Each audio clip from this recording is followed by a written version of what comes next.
But in the meantime, there is a legal process underway, of course. We'd like to get the latest on it. Alina Habba is an attorney who represents Donald Trump, and she joins us tonight. Alina Habba, thank you so much for coming on. So unless we're misreading this, the actual crime is not listed in the indictment? How can that be? It's unreal. Honestly, Tucker, let's talk about what we can see in the indictment, which is the years and the dates. And I'm no crazy, brilliant human being, but I'm pretty sure I know how to read a calendar. So we have dates going in February 2017 for a few months there. Where was President Trump in February 2017? In the Oval Office.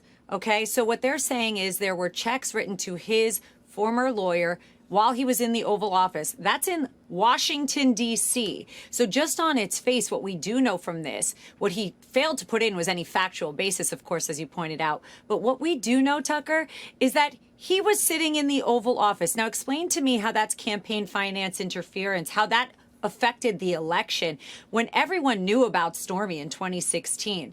It makes no sense on its face, which is probably why it's intentionally vague.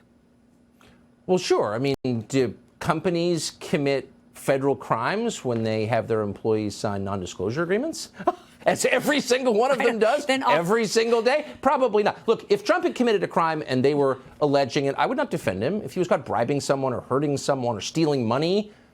But this doesn't even approach the appearance of a crime, which is the scariest part. This is just election interference. Am I missing something?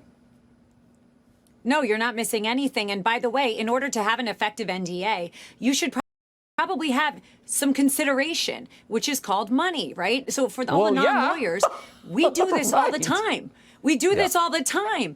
And when you have somebody extorting you, which Mark Pomerantz said in his book he believed this to be, and I recommend that you all take a close look at that, he lays this out. We had Michael Cohen, who was a convicted felon and liar, who was afraid of what was going to happen to his wife. We have Mark Pomerantz admitting that they couldn't bring charges. Neither could the FEC, who regulates this. Alvin Bragg stood up today and said he was bringing a state federal crime. That doesn't exist.